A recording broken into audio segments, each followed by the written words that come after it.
विधायक रामेश्वर शर्मा ने बताया कि राजधानी भोपाल में हिंदू नववर्ष के स्वागत को लेकर जोरदार तैयारियां की जा रही हैं। हर वर्ष की तरह इस वर्ष भी कर्मश्री संस्था द्वारा अखिल भारतीय कवि सम्मेलन का भव्य आयोजन किया जाएगा। खास बात यह है कि इस वर्ष यह आयोजन अपने 25वें वर्ष में प्रवेश कर रहा है। हिंदू नववर्ष की पूर्व संध्या 18 मार्च को रात 8 बजे से अटल पथ तात्या टोपे स्टेडियम मार्ग टीटी नगर में काव्य का विराट मंचन सजेगा। कार्यक्रम का शुभारंभ प्रदेश के मुख्यमंत्री डॉक्टर मोहन यादव दीप प्रज्वलन कर करेंगे। हुजूर विधायक रामेश्वर शर्मा की संस्था कर्मश्री द्वारा आयोजित यह अखिल भारतीय कवि सम्मेलन पिछले 2.5 दशकों से भोपाल की सांस्कृतिक पहचान बन चुका है। हिंदू नववर्ष के स्वागत में हजारों की संख्या में नागरिक एकत्र होकर काव्य संस्कृति और परंपरा का उत्सव मनाते हैं। इस वर्ष के आयोजन में देश के कई नामचीन कवि शिरकत करेंगे। खास तौर पर विश्वविख्यात राष्ट्रवादी कवि और श्रीराम कथावाचक डॉक्टर कुमार विश्वास भी अपने काव्य पाठ से समा बांधेंगे। कार्यक्रम में संतगण, धर्मगुरु, मंत्रीगण और अनेक विशिष्ट अतिथि भी उपस्थित रहेंगे। आयोजकों का कहना है कि यह केवल कवि सम्मेलन नहीं बल्कि भारतीय संस्कृति और परंपरा के गौरव का उत्सव है, जो हर साल भोपाल में हिंदू नववर्ष के स्वागत को विशेष बना देता है। हिंदू संवत्सर की शुरुआत होगी, इसकी बधाई और शुभकामनाएं।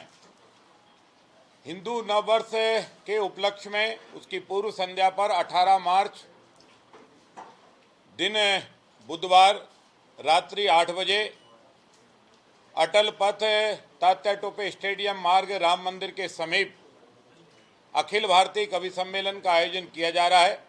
इस कवि सम्मेलन का शुभारंभ मध्य प्रदेश के लोकप्रिय मुख्यमंत्री आदरणीय डॉक्टर मोहन यादव जी दीप प्रज्वलन करके संत समाज की उपस्थिति में इसकी शुरुआत करेंगे। देश के ख्याति नाम राष्ट्रवादी कवि, मानस मर्मज्ञ और अपने अपने राम के नाम से ख्याति अर्जित डॉक्टर कुमार विश्वास इस कवि सम्मेलन के मुख्य हिस्सा हैं।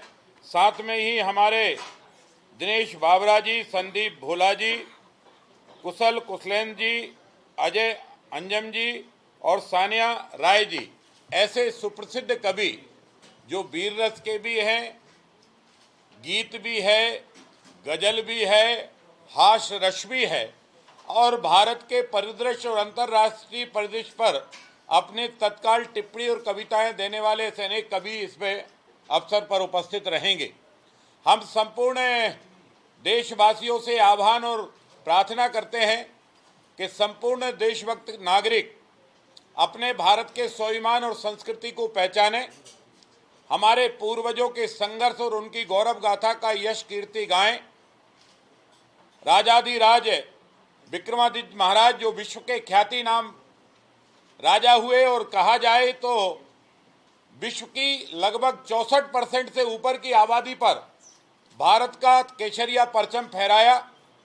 और इसलिए हम सभी सनातनी हिंदू धर्म प्रेमी बंधुओं से प्रार्थना करते हैं कि अपने घरों में, अपने प्रतिष्ठानों पर भगवा झंडा अवश्य लगाएं। और जब आप भगवा झंडा लगाएंगे तो ये भगवा झंडा विजय का प्रतीक होता है, स्वाभिमान का प्रतीक होता है। यही तो वो पवित्र झंडा है। जब राम रावण युद्ध हुआ तो भगवान राम की सेना का ये झंडा था। जब महाभारत युद्ध हुआ तो भगवान कृष्ण के जो जिस रथ के सारथी थे उसका ये झंडा था। ये झंडा जिन घरों पर, जिन प्रतिष्ठानों पर लगेगा उन्हें जिंदगी में विजय ही विजय हासिल होनी है। और इसलिए भगवा झंडे भी अपने घरों पर लगाएं, एक दूसरे को शुभकामनाएं, बधाई दें, मंगल कामनाएं दें और लोगों को और आने वाली पीढ़ियों को और अपने बेटा बेटियों को भारत के स्वाभिमान से परिचित कराएं। राम की संस्कृति बताएं, कृष्ण की संस्कृति बताएं, महावीर की संस्कृति बताएं, गौतम बुद्ध की संस्कृति बताएं, गुरु नानक की संस्कृति बताएं। ये जो हमारी सांस्कृतिक विरासत है, ये जो केसरिया परचम की विरासत है, ये जो हमारे राजा विक्रमादित्य के जैसे अनेक सूरवीर सम्राटों की विरासत है, ये चाणक्य और चंद्रगुप्त की विरासत है।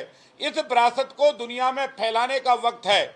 और इसलिए सुन लो दुनिया वालों, तुम किसी एक मजहब और एक कलर में रहते हो, पर सनातन वो धर्म है जो 7 रंगों में रहता है और सभी का सद्भावना करता है और सबका सम्मान करता है।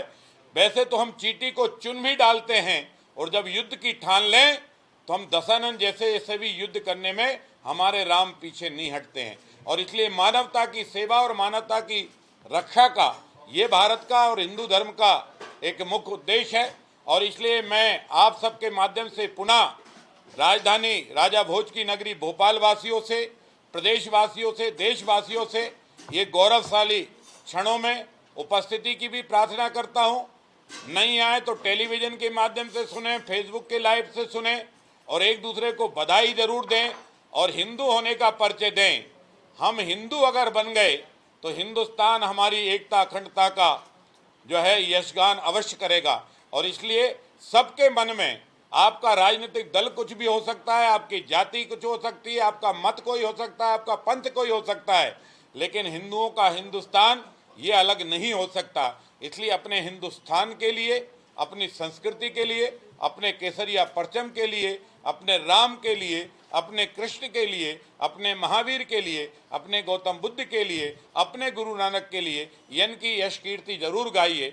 और ये जो गुड़ी पड़वा का दिन है, यह चैती चांद का प्रथम दिन है, ये सृष्टि का निर्माण का दिवस भी है। अगर दुनिया के लोग कहते हैं ना कि हम पहले आए, अरे तुम्हारे अब्बा भी पहले नहीं आए, तुम कहां से पहले आए? अगर ब्रह्मा द्वारा सृष्टि नहीं निर्माण की जाती तो ये सृष्टि का कहां से उत्पत्ति होती? सृष्टि की उत्पत्ति तो ब्रह्मा ने की। तो ये ब्रह्मा के सृष्टि का दिवस भी है, ब्रह्मा ने सृष्टि की रचना की इस दिन। इसी दिन राष्ट्रीय स्वयंसेवक संघ के परम पूज्य सरसंघ चालक डॉक्टर केशव बलिराम हेडगेवार जी का भी जन्मदिन है। इसी दिन आर्य समाज की भी स्थापना होती है। और ये तिथियां भारत के विभिन्न प्रांतों में और विश्व के अनेक देशों में अनेक अनेक नामों से ये पर्व मनाया जाता है। हम विक्रम संवत्सर को कहते हैं, कई प्रांत हमारे इसको उगाब्द के रूप में भी बनाते हैं, क्योंकि ये भी एक हमारी वर्ष प्रदा का है। और इसलिए राजा विक्रमादित्य वो सूर्य और पराक्रमी हुए हैं कि इसके बाद जो विक्रमम नाम था, विक्रमादित्य नाम था, ये भारत के 14 राजाओं ने अपने नाम के साथ उपनाम लगाया। तो राजा विक्रमादित्य केवल उज्जैन तक सीमित नहीं थे, ये सिंध से उस पार वहां तक हमारी सीमाएं थी और वहां तक हमारी सेनाओं का रक्षा का कवच था, वहां तक हमारा केसरिया परचम फहराया जाता था। आप सबके माध्यम से सभी से प्रार्थना है, कार्यक्रम में अवश्य आए, पहले स्थान पाए। माता बहनों की बैठने की व्यवस्था तो है, पर प्रार्थना यही है कि समय पर आएंगे तो उचित स्थान पर बैठ जाएंगे। इसमें किसी को वीआईपी पास की एंट्री नहीं होती है, हमारे लिए सभी वीआईपी हैं, लेकिन फिर भी हम वीआईपीओं से भी प्रार्थना करेंगे कि समय पर आएँ और उचित स्थान पर अपना स्थान ग्रहण करें। ये आपके माध्यम से प्रार्थना है। हम उम्मीद करते हैं कि आप भी इस कार्यक्रम में परिवार सहित पधारेंगे, अपने बेटा बेटियों को भी धर्म, संस्कृति और हिंदुस्तान की जागृति और हिंदुस्तान के बारे में बताएंगे। आप सब पधारें।